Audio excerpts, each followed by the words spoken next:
सबसे पहले एक छोटा सा सवाल। आपके पास पॉकेट मनी है और आपको चीजें भी चाहिए, नए शूज, एक अच्छी सी बुक, एक मूवी टिकट और दोस्तों के साथ ट्रिप। लेकिन ये सब कुछ एक साथ पॉसिबल नहीं है। यही चॉइस, यही उलझन, इसी में छुपी है इकोनॉमिक्स की पूरी नींव। तो फिर एक्चुअली इकोनॉमिक्स है क्या? इकोनॉमिक्स एक सोशल साइंस है जो ये स्टडी करती है कि लोग, फैमिलीज और पूरा नेशन अपने लिमिटेड रिसोर्सेस का इस्तेमाल कैसे करते हैं अपनी अनलिमिटेड जरूरतों को पूरा करने के लिए। अगर मैं फॉर्मल डेफिनेशन बताऊं तो economics is the study of how people, household and nation use their scarce resources to satisfy their unlimited wants. अगर हिंदी में कहें तो अर्थशास्त्र यह अध्ययन है कि लोग अपने सीमित संसाधनों का उपयोग अपनी असीमित इच्छाओं को पूरा करने के लिए कैसे करते हैं। अब आता है साल 1930s, जिस साल में एक इकोनॉमिस्ट हुए, लियोनल रॉबिन्स। इन्होंने इस बात को बहुत सीधे तरीके से बताया है। उन्होंने कहा कि इकोनॉमिक्स दरअसल इस बात में है कि लोग अपने लिमिटेड रिसोर्सेस, जिनके अलग अलग पॉसिबल इस्तेमाल हो सकते हैं, उसे अपने कई अलग अलग गोल्स के लिए कैसे यूज करते हैं। और यही डेफिनेशन आज तक सबसे ज्यादा टेक्स्ट बुक में रेफर की जाती है। इसका मतलब इकोनॉमिक्स सिर्फ पैसा, स्टॉक मार्केट और गवर्नमेंट तक सीमित नहीं है। इसका मतलब जब आप डिसाइड करते हो कि पढ़ाई करनी है या मुझे सोना है, उसमें भी इकोनॉमिक्स है। जब एक कंपनी डिसाइड करती है कि कितने वर्कर्स को रखना है, वहां भी इकोनॉमिक्स है। और जब एक गवर्नमेंट डिसाइड करती है कि कितना बजट हमें रोड पे खर्च करना है, कितना इंफ्रास्ट्रक्चर पे, वहां भी इकोनॉमिक्स है। और जब हमने इकोनॉमिक्स वर्ड को समझ लिया है तो इसकी दो ब्रांचेस के बारे में भी जान लेते हैं। The first branch is micro economics and the second branch is macro economics. Individual customer और फर्म्स के डिसीजन का स्टडी, कैसे एक फैमिली अपना बजट बनाती है, कैसे एक दुकानदार अपना प्राइस डिसाइड करता है, इसी को माइक्रो इकोनॉमिक्स कहा जाता है। दूसरी साइड पे मैक्रो इकोनॉमिक्स, इसके अंदर पूरी इकोनॉमी को एक साथ देखा जाता है। देश की टोटल इनकम, अनएम्प्लॉयमेंट और सभी को एक साथ इसके अंदर कैलकुलेट किया जाता है।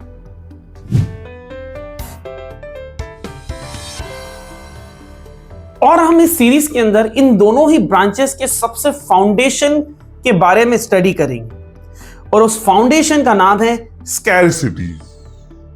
लेकिन स्कैरसिटी को समझने का सबसे अच्छा तरीका डेफिनेशन रटना नहीं, उसके समझने का सबसे अच्छा तरीका है एक कहानी। और अगर सबसे अच्छा तरीका कहानी है तो कहानी शुरू करते हैं। और इस स्टोरी का नाम हम रखेंगे द शिप विक्ड, एक जहाज जो डूब गया।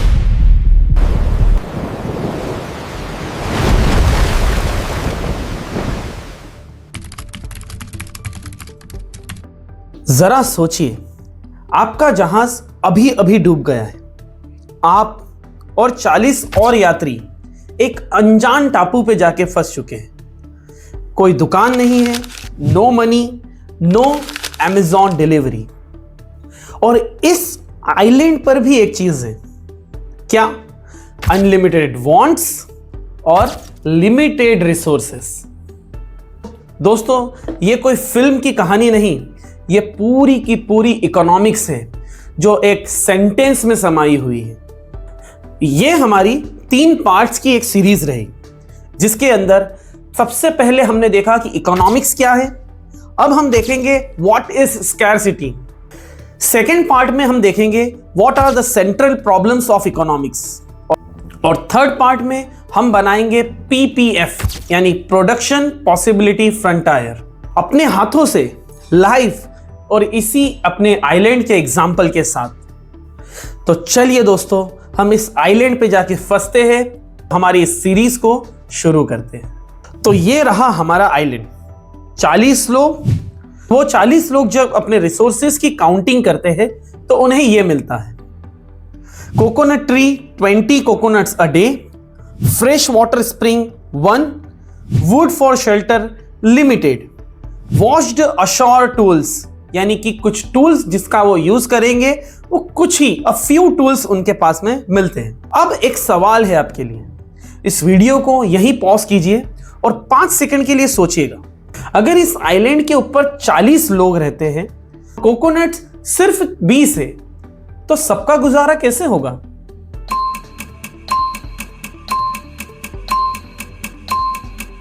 बिल्कुल सही, हर कोई उतने कोकोनट नहीं खा सकता है जितना वो चाहता है, किसी को कम में गुजारा करना पड़ेगा।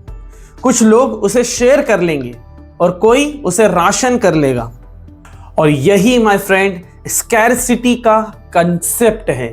The definition of scarcity says that resources are limited in relation to their demand. Human wants are unlimited, but resources to satisfy them are very limited. इसका मतलब रिसोर्सेस उनकी मांग की तुलना में बहुत लिमिटेड है, ह्यूमन वांट्स अनलिमिटेड है, और उन्हें सेटिस्फाई करने के लिए जो रिसोर्सेस अवेलेबल है वो बहुत ज्यादा लिमिटेड है। अब यहां पे बहुत सारे बच्चे एक गलती कर देते हैं, वो सोचते हैं कि स्कैरसिटी का मतलब गरीबी, पॉवर्टी है, या किसी चीज का बहुत रेयर हो जाना स्कैरसिटी होता है। For example diamonds. रॉन्ग। कभी कभी पानी जैसी चीज भी स्कैरसिटी बन जाती है जब वो हर उस व्यक्ति के लिए काफी नहीं होता जो उसे चाहता है। एक बंद सबमरीन में हवा भी स्कैर्स है, और यहां तक कि टाइम भी स्कैरसिटी के अंदर आता है। आपके पास 24 आवर्स है और करने के लिए बहुत सारे काम। तो ये लाइन हमेशा याद रखिएगा, लगे तो आपकी कॉपी में आप नोट डाउन कर लीजिए। स्कैरसिटी कभी भी ये नहीं दिखाती कि कितनी चीजें मौजूद है, स्कैरसिटी ये दिखाती है कि लोगों की डिमांड के मुकाबले कितनी चीजें मौजूद है। Unlimited wants and limited resources, और यही mismatch unlimited wants versus limited resource हर इकोनॉमी की जड़ है, और ये हर जगह एग्जिस्ट करती है क्योंकि रिसोर्सेज स्कैर है हर इकोनॉमी में। यहां तक कि हमारा छोटा सा आइलैंड भी, उसे भी बहुत सारी चॉइसेस करना पड़ेगी। और यही चॉइसेस माय फ्रेंड्स हमें सीधे एक बहुत बड़े क्वेश्चन की तरफ ले जाती है कि आइलैंड के लोग ये डिसाइड कैसे करें कि कौन सी चीज को कितना प्रोड्यूस किया जाए और वो प्रोडक्शन किसको मिलेगा। तो आज हमने 2 चीज सीखी। इकोनॉमिक्स ये स्टडी करती है कि लोग अपने लिमिटेड रिसोर्सेस के साथ अपनी अनलिमिटेड विशेस को कैसा पूरा करते हैं। Scarcity, unlimited wants and limited resources her economy को चॉइसेस करने के ऊपर मजबूर करती है, और यही वो फाउंडेशन है जिसके ऊपर पूरी इकोनॉमिक्स खड़ी है। अगर ये 2 कॉन्सेप्ट समझ में आ गए तो अगली 2 वीडियो भी बड़ी आसानी से आपको समझ में आ जाएगी।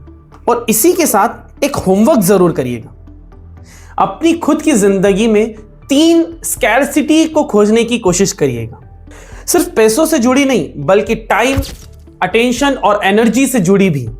और इस होमवर्क को कमेंट में लिखिए। अगले वीडियो में हम वापस उसी आइलैंड के ऊपर जाएंगे जहां 40 लोग एक काउंसिल मीटिंग बुलाने वाले हैं, और उस काउंसिल मीटिंग के अंदर वो 3 बड़े क्वेश्चंस के ऊपर डिसीजन लेने की कोशिश करेंगे, जिसे कहते हैं the central problems of economy. So stay connected for the part 2। Thank you so much.